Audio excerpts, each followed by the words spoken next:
Masechet Nazir Daf Nun. We're commenting on the Mishnah that said Al Kazait Met Val Kazait Netzel. The Mishnah listed a whole bunch of items that cause Tumat Met, such that if a Nazir would come into contact, become Tameh with them, through touching, carrying, ohel, then they would become Tameh, Lamet, and that would stop their Nazirut. They have to count all over again and bring Korbanot. Okay, so we mentioned not only if it's an entire body, but also even if it's a Kazait, a piece of flesh, or kazait of netzel is some kind of fluid. All right, the following discussion will be a little bit gory, but we'll get through it. So, ve'ezehu netzel, besad hamet shekadash umohal shehirtiach. What is the definition of fluid? It is the flesh of the corpse that liquefied and congealed, or liquid that began to boil but then hardened. Okay, I'm going to tell you what the bottom line is that when we talk about this fluid, we do not include bodily fluids that are excreted when a person is alive, like saliva and mucus. That does not count. That's not considered part of the body, but rather only if it's an actual part of the body. So that's why it says here has to be some kind of something that liquefied and congealed, or something that boiled and hardened. That's what it said. That's what netzel is referring to. So then we ask, kechi dame. What exactly are you talking about? Ilema delayadinan dedidehu ki karash mai have. Ela diadinan dedidehu afagav de la karash. Says, why are you making a separate category for this liquid, right? Is it that we don't know if it's actually from the body? We saw some liquid nearby where the person's body was, and we don't know if it came from his body or not. So then, if it congealed, what's the difference? I mean, what does it matter? There are other liquids that can congeal. So how does it help us if it congealed? That's not a test that we would know if it's from the body or from something else. Rather, if we don't know, rather we do know it's from the body. Well, if we know it's from his body, then even if it didn't congeal, if this is a liquid that came from his body, then it's part of his body, and then a kizait of it would cause tum'ah. So what are you talking about? And here's the bottom line. Amar bistam ikadash mohalhu lo kadash dilma kicho v'ni'ahu. Says no, we found it right, with the body. So we assume yes, it comes from the body. And the test is, if it congeals, then that is called a liquid that came from it. But if it doesn't congeal, then we assume that is phlegm or spit. So that's the difference. If it's a part of the body, some kind of fat, or I don't know, some other part of the body, blood, those kinds of things, even though they're liquidy, they congeal. Those are part of the body, and therefore they cause tum'ah. Whereas these other liquids like spit never congeal, and that's how you know it's not an essential bodily part, but rather an external bodily fluid. Okay, good. So now we understand what netzel is. Next question is, we know so far we proved that netzel, this liquid part of a body for a human corpse, does cause tum'at met. But what about for an animal? A nivela causes tum'ah. That would certainly be for a whole animal. The flesh of an animal would cause tum'ah. But what about the liquid part of an animal that congealed, like we were talking about? Does netzel also cause tum'ah from an animal or not? Mi amrinan gemiri nesel datemi adam, aval datemi behemala, or dilma la shena. Do we say that the oral tradition that was mentioned in the Mishnah is talking about only a human corpse, that the liquid causes tum'at met, but from an animal, no, that was never part of the oral tradition, and so therefore we should assume only the solid flesh of an animal causes tum'ah and not the liquid, or do we say no, it doesn't matter, right? And the tradition applies to both humans and animals.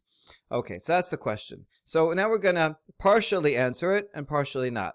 Hani chalaman damar tum'ah chamura ad lager, tum'ah kala ad lakeleb shapir. So there is a machloket about if food, how unedible does food have to be before it becomes not tameh anymore, right? Food tum'ah only applies as long as something is edible. if something becomes decays beyond being edible, then it's not called food anymore, and so it does not impart that tum'ah anymore. But there's two different standards for what is considered edible for a human or edible for a dog. Right? For lots of laws of kashrut, like for chametz, we say even if it's only edible for a dog, that's still called chametz. For others, we follow, is it edible to a human? So there's a machloket about this regarding tum'ah chamura. A nevela is called tum'ah chamura. It's called chamura stringent because it imparts tum'ah not only by contact but also by carrying. Now, tum'ah chamura, one opinion says that applies only to a human being. Says lager. Ger here is referring to a ger toshav, not a ger who completely converted. A convert has to follow all the mitzvot. But a ger means a foreigner who happens to be living nearby you. And it says regarding a nevela, right, that you can give it to a ger or to an animal. You cannot eat the nevela, but you can benefit from it by giving it to a ger, to a resident alien who's not Jewish. Okay, so there was one opinion that says that tum'ah chamura nevela only applies, the prohibition only applies if it's edible to a human being. But if it's not edible to a human being, then it does not apply. Tum'ah kala does not apply here. So it's just we're bringing it here to fill it out. Right? Other types of tum'ah would be even if it's only edible to a dog. So according to that opinion, we can answer this question because we can assume that this animal liquid that came out and congealed would not be edible to a human being. Since it's not edible to a human being, it would not impart tum'ah, and therefore that would be the answer. That's right. Tumat met for a human being, that's more serious, and even the liquid would cause tumat met from a human body. But for an animal, that nevela tum'ah does not apply to anything that is not edible by humans, and netzel is not edible by humans. Okay, so according to that opinion, it's easy to answer. But there's another opinion that says that tum'ah chamura means the tum'ah of a nevela applies to any food, even if it's only edible to a dog. If even a dog would not eat it, then forget it. Then it's not going to impart any tum'ah. But if a dog would eat it, at that point or better, it does impart tum'ah. So in this kind of liquid that came off from a nevela and congealed, this is going to be, this would impart tum'ah in terms of it being edible enough. It is edible enough because a dog would eat it. So that's what we're asking about. Does tum'ah apply only to the flesh part of an animal or also to the liquid part of the animal? Would that impart tum'ah to a person who touches it or carries it? So we're going to attempt an answer, but it will be disproven. Tashema. Himchuhu ba'ur tameh, b'hama tahor. This Tosefta says, we have some fat from an animal carcass. If one melted it in fire, it remains tameh. But if it melts in the sun, then it's tahor. The idea is that the fat that you have here, this is fat from a nevela bird. If you melt it in fire, like over a stove, so that's a regular way of cooking, so that doesn't make it disgusting at all. And so certainly that would be tameh. It's not kosher, but a non-Jew can eat it. And so that is perfectly edible, and it does not even fall into the category of netzel, because netzel is only after it putrefies and liquefies and then congeals. So this certainly would be just the same as flesh of the nevela bird and would be tameh. However, if it's left out in the sun and it ends up, liquefying, melting in the sun and congealing, so by that time that causes a tremendous amount of decay, and that is considered netzel. This is this liquid that putrefies and congeals, and yet it's tahor. So why is it tahor when it's left out in the sun? So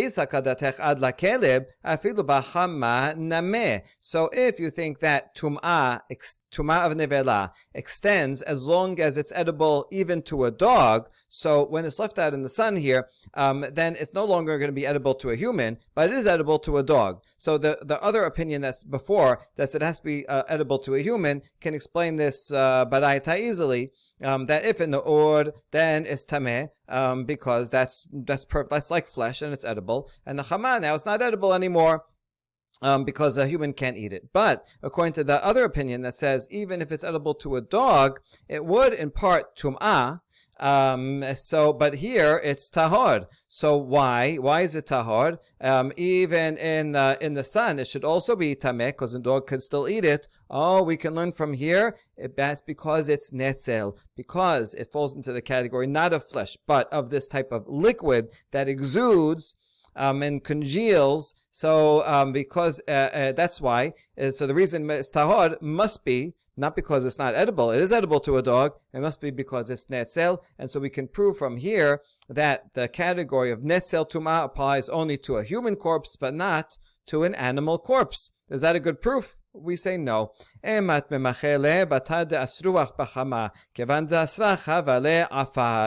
if you go and check, when does fat like this liquefy? That's only after it totally putrefies, and that's when it melts in the sun. But once it putrefies, then it's like dust. In other words, it's not even fit for a dog if it goes through that process. And that's the reason why it's tahor, and not because it's netzel or not netzel. So in the end, we do not have a proof, according to this opinion, whether the tumah of netzel applies to animals. All right, and now we get to a new topic. It is quite a fascinating topic. It's important for historical reasons. The Mishnah in Machshirin that teaches Tanan, Kol hanisok tahor. A liquid stream is pure. In order to introduce this topic, because it's a little bit complicated but fascinating, it's worth looking at a couple of sources. One is the Mishnah. We're talking about here a liquid stream. It's cases as follows. Let's say you have a tum'ah bowl right down here underneath. Tum'ah bowl, and then you have a bottle here, right, of some liquid that's tahor, and you take the tahor and pour it into the tum'ah bowl. So you have a liquid stream connecting the tameh bowl on the bottom and the tahor bottle on top. The question is, does that liquid stream make a connection, and will the tum'ah from the bottom bowl therefore go up into the top bottle, or does tum'ah will only go downstream if they're actually touching, but it doesn't go through that liquid stream? Okay, this was a major controversy in the times of the second Bet HaMikdash. In one of the scrolls from the Dead Sea called MMT, or the Halachic Letter, this is a scroll that lists 22 matters of halachic dispute between the sectarians, the Dead Sea sect, to the Kohen Gadol in Yerushalayim, in which they say, Af ahamutzakot enam avdilot ben tameh la tahor. So they think that a liquid stream does not cause a separation between tameh and tahor. Rather, ki lachat hamutzakot v'mekabel mehem kahem lacha achat. Rather, they're all one connection. So according to the Dead Sea sect, they're stringent about this.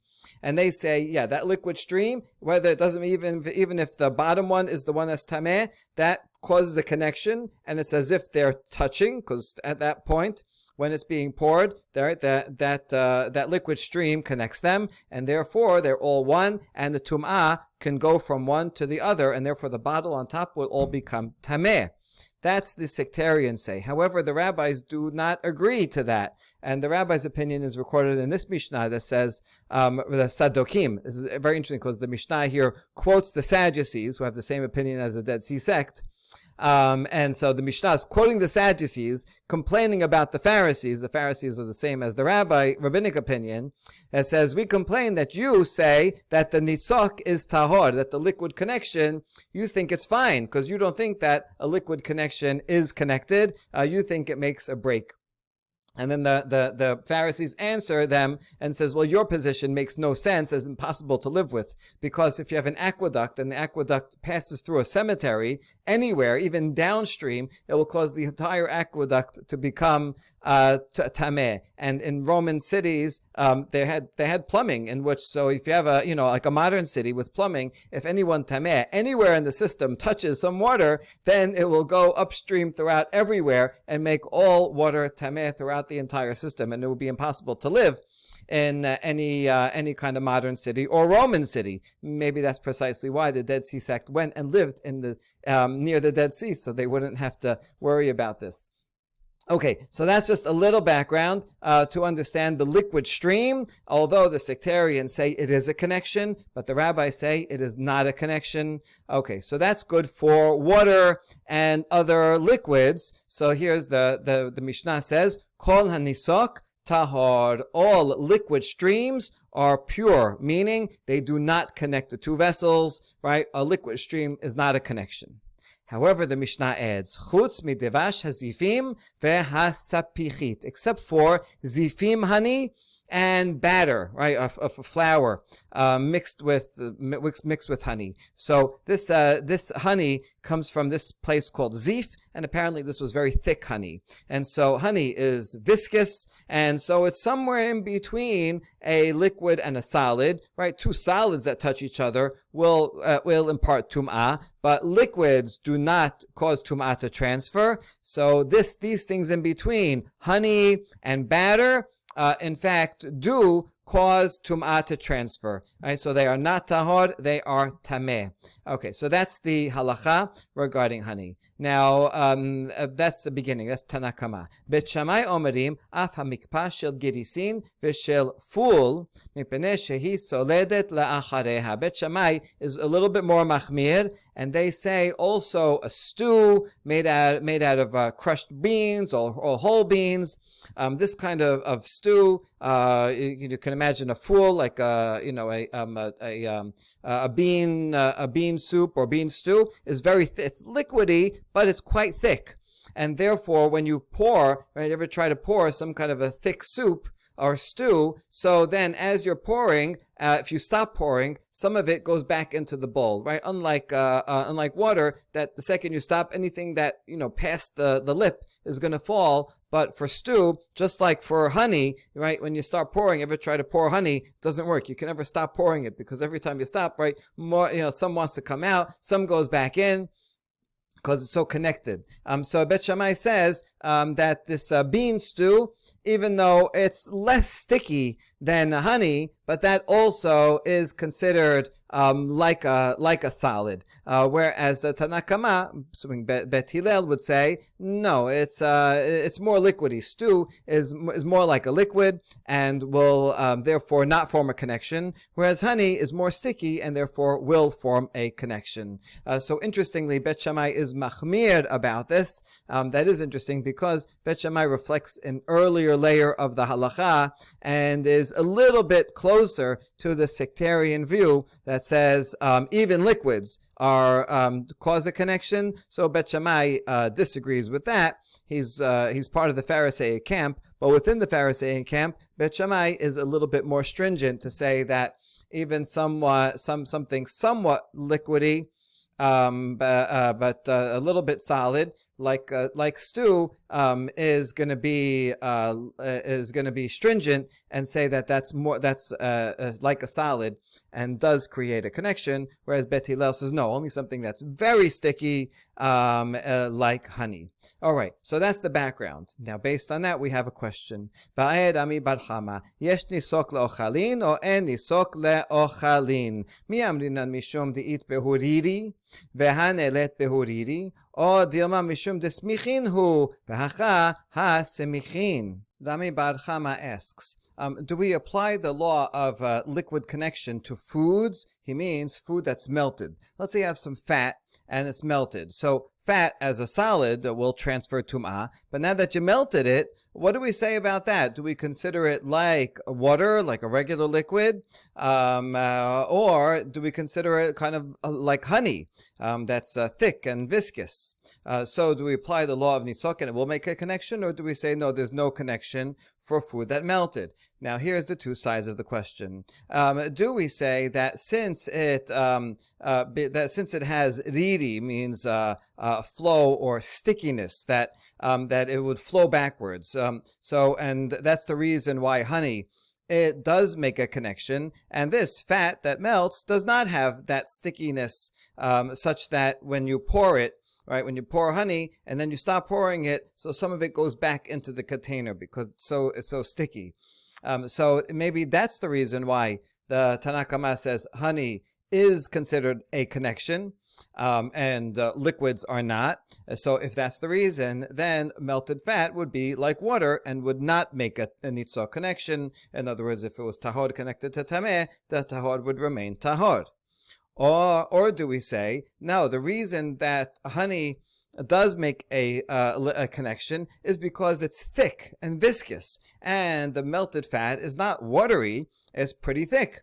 And so therefore it would be the same law, just like the honey does form a connection and will transfer tum'ah, so too melted fat also would. So that's the essential question. What is the essential factor about this honey and the batter? We're going to attempt two answers. Neither will work. Amar Rava, Tashema. חלב המת שהוא שלם והיתיכו טמא, היה מפורד והיתיכו טהור. Tosefta teaches that if there is some fat from a human corpse and it's a solid piece that's at least a kezayit big. So if it's solid, then certainly that's a kezayit from a met, and that will cause tum'ah, tent impurity. But if it melted down, still it's tameh. Even though it's melted, still it's the same thing.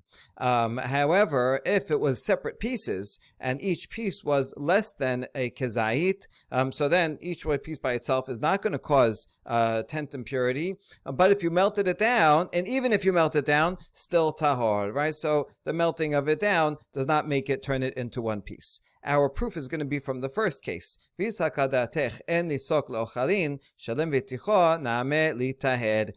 you think that liquid connections are not connections for food, then when you have a whole and you melt it down, so then we should consider it just a liquid. And since liquid does not form a connection, so this liquidy fat should not be considered a whole, and therefore it should not be tameh, right? It should be not just disparate molecules that are not connected to each other. So the fact that it says even though when you melt it down it's still considered one thing, that is a proof that it is considered a connection, right? And there is nitzok for ochalin.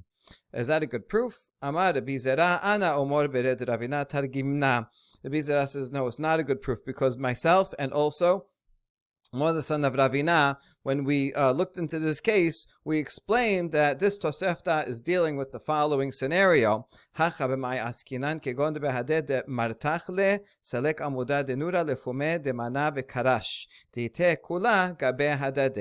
talking about where, while it was being heated in this pot, a column of fire rose under the pan to the mouth of the vessel, and this fat just congealed at the top of it.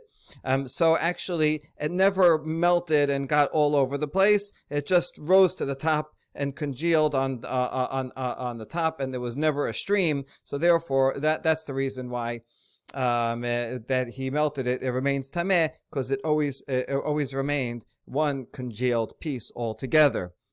Okay, so that's why it's not a proof. All right. Amar le Ravina Ravashe Tashema, a second attempted answer.